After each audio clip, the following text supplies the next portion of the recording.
Hey folks, and welcome back to The Mortgage Farmer. We've got a couple of things we want to talk about today. Hopefully it'll be a quick video, but there's a couple of things I want to share with you. A couple of interesting developments with the economy and mortgages and loans and access to mortgage lending, some of those things that we want to talk about. So come along with me as we kind of hit on a couple of high points that have come up here in the last couple of days and talk about how that might impact you and how that might impact your ability to buy a home or refinance a home here coming up pretty soon. Come with me. So what we're talking about here with the two things that we want to discuss was mortgages, what the rates might be, and how those rates might impact us as we move forward. So let's hit on two things that have come up. First and foremost, Goldman Sachs today, March 31st, has substantially increased their projection of a recession. Furthermore, they have now stated that they believe, and I actually agree with them, if you will go back and look at previous videos, I've been saying this all along, they are now coming off of their projection that there would only be 2 rate increases in 2025. What they're saying in this situation is that they now expect 3 rate increases in 2025, with the first one coming in July. Now, we don't know if they would each be 0.25% rate increases, or if they may do like they did in late 2024 and bump us with a 50 basis point reduction in the federal funds rate. We just don't know what that's going to be. They are projecting that those rates will begin to come down. Now, the reasoning behind why they are now projecting a recession and projecting that the Fed had better get aggressive quickly is, well, I think it's probably something that we all can see.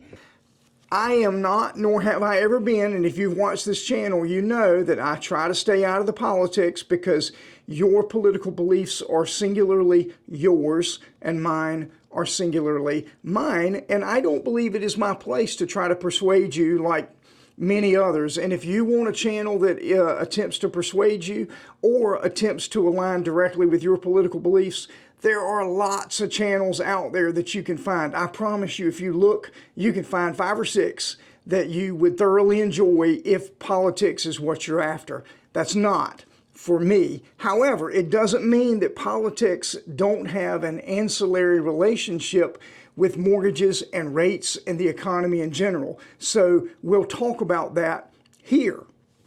So the political piece of this is, we've all heard about the tariffs and what they may or may not do. Again, not my place to say or project what the tariffs will or will not do. I understand the concept. I understand that if you are attempting to force entities to bring jobs back to the United States, you're basically swimming upstream from the reason they left the United States in the first place, and that was lower labor costs. So you need to understand that if those tariffs have the effect of pushing jobs back to the United States, and in some cases we're seeing that's actually happening, if you believe that, then what you need to understand is that there could be some give and take there, and costs could go up. They probably will go up. Again, I don't want this to be political. This is educational. This is a piece of information that I want you to have. So don't look at it that way. But yes, if the tariffs and the reciprocal tariffs go into place and what is being projected actually happens, jobs will come back to the United States. But in the short term, I believe that may cost an increase in the price of goods and services by having them come here. Is that good or bad? That's up to the interpretation. There's a lot of people that are applauding the fact that there have been automotive tariffs projected to save the automotive industry. Save is the wrong word. To continue to help and strengthen those American citizens that have made their living in the automotive industry.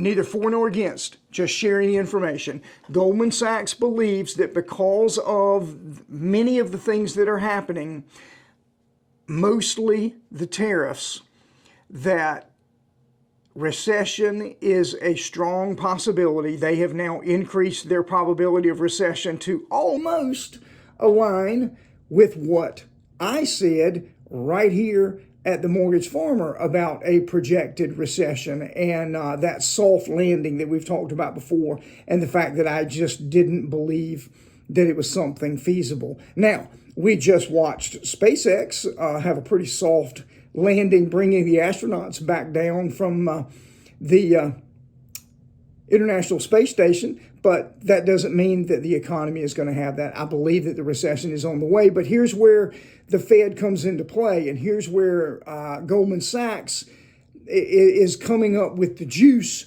to their squeeze, so to speak.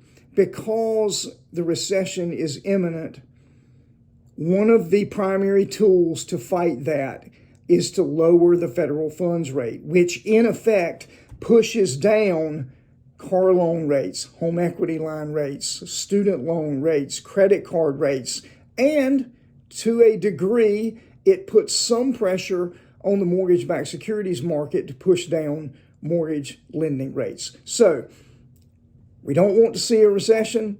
I don't want to call it a positive, but if there is an ancillary benefit to that, the ancillary benefit that we're talking about might be the fact that as rates come down, more people can get back into the market to be a homeowner, or all of these individuals that have gotten mortgage loans over the last 24 months and have rates in excess of 6.5% will now have the ability to maybe mitigate that rate a little bit. And if they can mitigate that rate on a $300,000, $400,000, $500,000 mortgage, the next thing you know, economically speaking, they've put $100, $200, $300, $500 a month back into their monthly budget that can be spent on goods and services that in essence begins to mute the effects of an oncoming recession. There we go. So there's the end of the topic of the conversation about that. They are now projecting 3 rate cuts. That's 3 rate cuts starting in July. Again, this is Goldman Sachs' projection. We'll see if others begin to follow suit. Now, the second topic that we want to talk about, and once again, it is impossible to strip this from all political content. It's just not possible in part of what we're going to discuss. So, Housing and Urban Development, HUD, has forever had a program through the Federal Housing Administration, FHA, called the FHA 203B. In other words, it's just your standard everyday FHA loan. That's what you and I would call an FHA loan. You get in with 3.5% down. You do have a fee that you pay up front. It is a little bit lower interest rate, but the biggie there is a little bit lower down payment, and that's a benefit. Well, for forever, not forever, but as long as I have been doing what I have been doing, which is a long time, U.S. citizens were eligible to obtain an FHA loan. Permanent resident aliens were eligible to obtain an FHA loan, and non-permanent resident aliens were eligible for an FHA loan if they were on a visa that allowed them to be and work in the United States. In other words, student visa wouldn't work because when you're here on a student visa, you're actually not allowed to work. But if you are here on a sponsored work visa, and these are generally speaking, generally speaking, these are the best and the brightest from overseas coming here to help our economy be more productive and more efficient. I am not interested in getting into a one-off example of this one person that maybe was not abiding by that. I get it. I'm with you. I know where this is going. Please, I love your comments, But I don't really want the comments about that because that's not what this is about. That's not the topic of this conversation at this particular time. It's just an opportunity to share with you that an avenue that was available to a subset of the population is no longer available. So effective May 25th, no non-permanent resident alien will be able to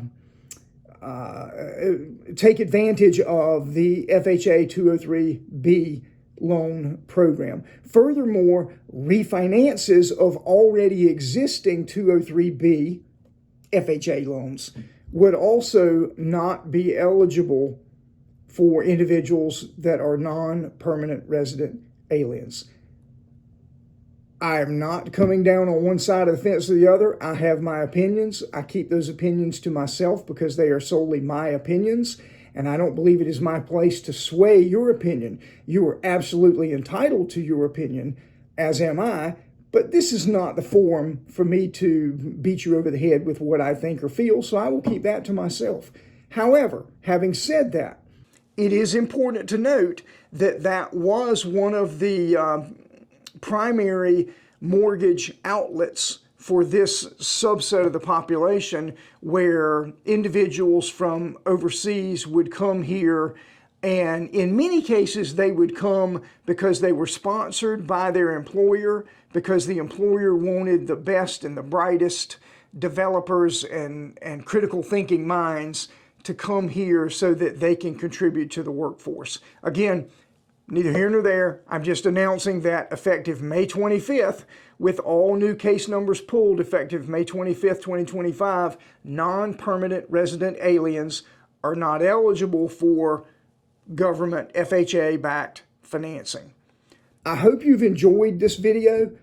I've said it before, I will say it again. Do not take me that seriously. I do not take myself that seriously. This is meant to be fun. This is meant to be informative. I would love to hear your opinions. Post in the comments what you think. Please be respectful. If it isn't respectful, I'm simply going to delete the comments.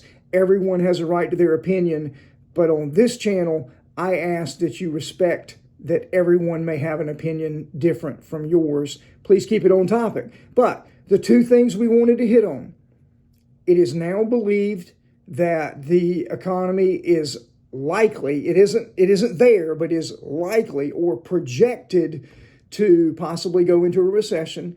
And likewise, the number one, you've heard me say it before, arrow in the quiver of the Federal Open Market Committee when something like this happens is to lower mortgage rates. And by lowering mortgage rate, or lowering the federal funds rate, which indirectly puts downward pressure on the mortgage-backed securities market, which in turn begins to push mortgage rates down. I think it would be a great opportunity, and that is, gosh, that's what we used to call low-hanging fruit, as a way to be able to inject some liquidity into the economy for the average consumer. Again, I appreciate you watching the channel. Please hit that like button and that subscribe button.